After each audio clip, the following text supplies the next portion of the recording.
Very good morning. Today we will continue our MCQ series on environment and ecology in continuation with the previous lecture. So, let's begin. Question 1. Who was the investigator of natural form? Natural forming का investigator कौन था? Options हमारे पास हैं Masanobu Fukuoka, M.S. Randhawa, M.S. Swaminathan, then Norman Borlaug. तो natural farming ये एक famous concept है जो कि जापान के फार्मर ने दिया था. Was philosopher and this farmer was Masaru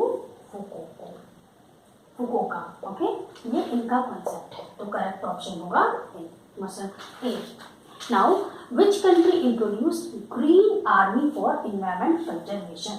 तो नाम से ही पता चल रहा है कि ग्रीन आर्मी मतलब ऐसे यूथ्स को आर्मी बना रखा है जो एनवायरमेंट कंजर्वेशन के लिए काम करते हैं. ऑप्शन है जापान, चाइना, ऑस्ट्रेलिया, इजिप्ट. तो ये ग्रीन आर्मी रिसेंट न्यूज़ में आई थी रिसेंटली. इसे ऑस्ट्रेलिया में बनाई गई थी. ये 17 साल से 24 साल के जो युवा ग्रुप हैं, यूथ्स हैं, उनका एक आर्मी बनाया गया to work toward the betterment of environment and for environment conservation, जो कि 2018 में कंप्लीट भी हो गई. Now next question, GEAC committee is constituted under. तो मैंने अपने प्रीवियस लेक्चर में GEAC के बारे में बताया था.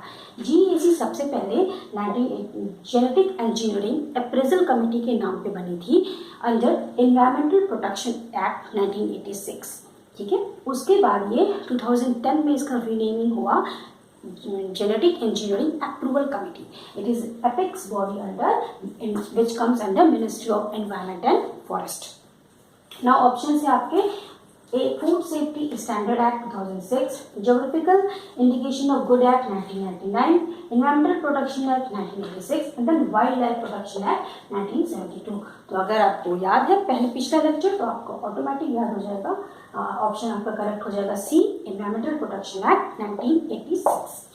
Next question, which of the following fall under conservation agriculture? तो सबसे पहले कंजर्वेशन एग्रीकल्चर क्या है?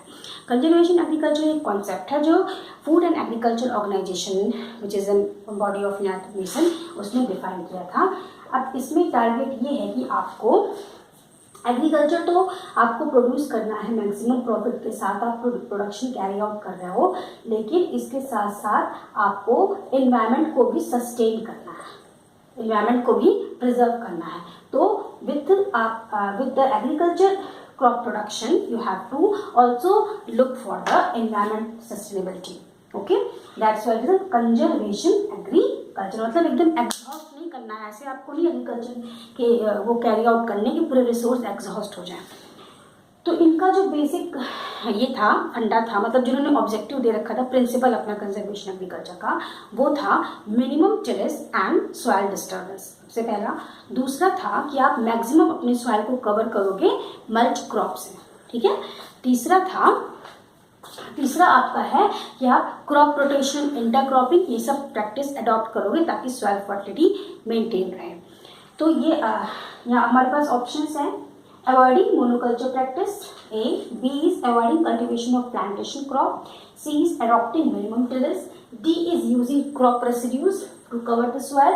And E is adopting the crop rotation. तो इन पांचों में से आपको करेक्ट कॉम्बिनेशन चुनना है. तो आपको अगर प्रिंसिपल पता है इसका तो ऑटोमेटिक आपको समझ में आ जाएगा. कुछ नहीं तो कम से कम एक आप अपना क्लू लगाओगे कि हाँ मिनिमम टिलेज तो होगा ही होगा, क्रॉप रोटेशन तो होगा ही होगा. तो सीई तो हो गया ऑप्शन. ठीक है. एंड देन अब यहाँ पे है cultivation of plantation crop avoid करना है. तो ये आप खुद ही समझ जाओ ये तो होगा ही नहीं, तो बी ऑप्शन आपको हटा देना है. तो डी होना नहीं है, बी होना नहीं है. ठीक है. तो अब आपका ये बेस्ट कॉम्बिनेशन कहाँ बैठ रहा है? सी में बैठ रहा है. ठीक है. एक तो क्रॉप रोटेशन आप एडॉप्ट करोगे तभी आपका कंजर्वेशन एग्रीकल्चर मतलब आप कर ही रहे हो, करना ही है. दूसरा मिनिमम टेरेस, मतलब ये ऐसे ऑप्शन है जो आपको ये इसका आंसर नहीं पता होगा तो आप थोड़ा ट्रिक लगा के कर लोगे. क्योंकि अवॉइडिंग बी तो आपको हटाना है, तो बी आप जहाँ उसको हटा दो ऑटोमेटिक. तो आपको आंसर मिल गया सी. अब नेक्स्ट क्वेश्चन है एजेंडा 21 के ऊपर. एजेंडा 21 क्या है? दो ऑप्शन आपको दिए हैं. It is a global action plan for sustainable development. Second is, it was originated in World Summit on Sustainable Development held in Johannesburg 2002.